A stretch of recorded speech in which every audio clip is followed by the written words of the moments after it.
So this is my first video I've ever made in my life, and so it's going to be pretty bad, but I hope somebody finds it at some point, and it's kind of interesting. From looking at the news, from seeing what's been going on, it seems like a lot of people don't really understand what exactly is the issue here. And of course, I'm talking about the war in Ukraine, which is something that's dominating the headlines. There's a lot of question of who's winning. Is is it like, is Ukraine winning? Is Russia winning? Who's winning? So this seems like a pretty straightforward question, and some people, of course, think Ukraine is winning. Other people think that Russia's winning. Other people think no one is winning. That it's impossible to win a war, which is ridiculous. Of course, it's possible to win a war. It's countries, in looking at history, of course, many countries have won wars. So when you think about this rationally, we need to analyze this because it's a very important question, maybe the most important question of our lives up to date, up to now. Who's winning this war? Well, first of all, how do you win a war? If you take a step back and you look at wars in history, throughout history, you'd say, for example, Napoleon's invasion of Russia. Did Napoleon win? No, Russia won. You look at World War II. Did Germany win? No, Germany lost. So you can see already that there are clear winners and losers in war throughout history. So that gets rid of the first point that some people make, that wars can't be won. But what do you mean by winning? Why is it that Germany lost World War II, for example? Because it was destroyed, because it didn't exist after World War II. The Nazi Germany was ended as a political unit. Why did Napoleon lose his war with Russia? He wasn't destroyed. He actually fought many battles afterwards, but he lost the war in Russia.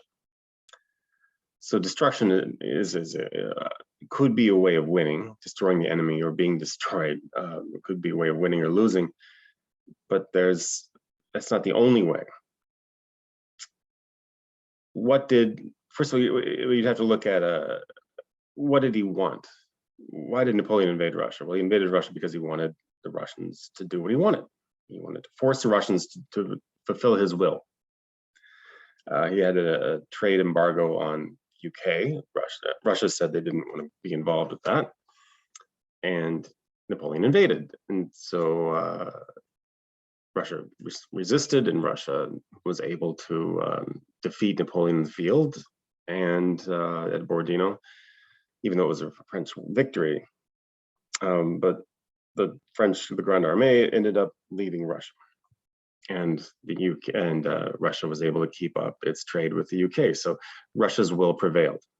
Napoleon was trying to end one thing, end Russia's ability to do something, and Russia kept doing it. So Napoleon lost.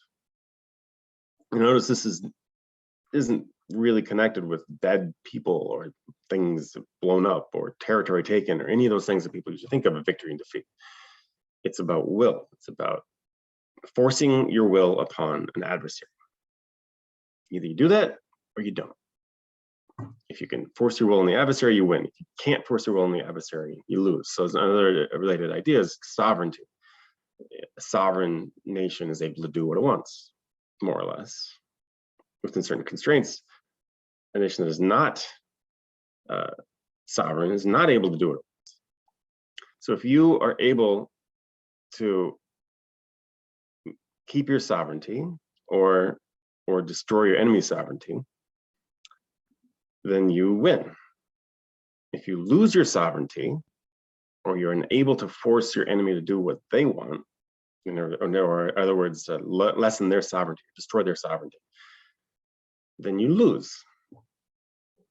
That's the basic idea that people don't seem to understand. Blowing stuff up, killing people, taking land, putting your little flag in different places, that doesn't matter in the end, because in the end, you have to force your will on the enemy. Now, Now, killing people, blowing things up, moving flags and stuff can be a way of getting there, but it's not the end. Napoleon got all the way to Moscow. He didn't win. He killed a lot of Russians. He didn't win. And of course, in World War II, Germany killed a lot of people, blew up a lot of things. They didn't win. So we need to stop looking at this like day to day, land going back and forth, people dying on either side. That's not really important for the overall analysis. So what do we have here? Given that understanding that it's about sovereignty, it's about will, who's fighting? Well, Ukraine's fighting, Russia's fighting, and NATO is also fighting. So what is NATO trying to do? NATO is trying to limit Russia's sovereignty. That's the big issue here. NATO wants to limit Russia's sovereignty. It wants to say, Russia, don't do this, Russia, don't do that. And Russia doesn't want to go along with that. Russia doesn't want to have its sovereignty limited. That is the main issue that almost nobody seems to understand. I'm talking like 99.9% of people out there have no idea. NATO is trying to limit Russia's sovereignty. Russia is resisting that limitation, which is amazing because you think Ukraine isn't even a part of the equation then. It's where it's happening. People are dying there, but they are not a party to this main conflict between NATO and Russia.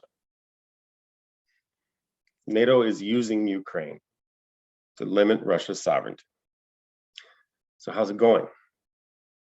Is Russia able to do what it wants? Is Russia able to print its own currency as it wants? Is it able to move its military as it wants? Is it able to trade as it wants? Yes and no. Russia has taken land in Ukraine, which actually gives them more opportunity to trade with the outside world once the sanctions are gone, of course. It's taken over Crimea from 2014. It took over, this year it's taken over land adjacent to Crimea. It's taken over Mariupol. So it has extended its reach, the reach of its military forces, the reach of its territory. So its ships can now, that leave from Sevastopol, can leave and with more security. And it has Snake Island, which is extended the sovereignty even further.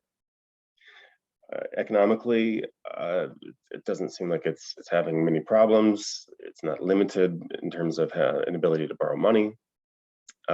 Militarily, it's suffered losses. However, it's still able to send troops to Ukraine. It's still fighting actions.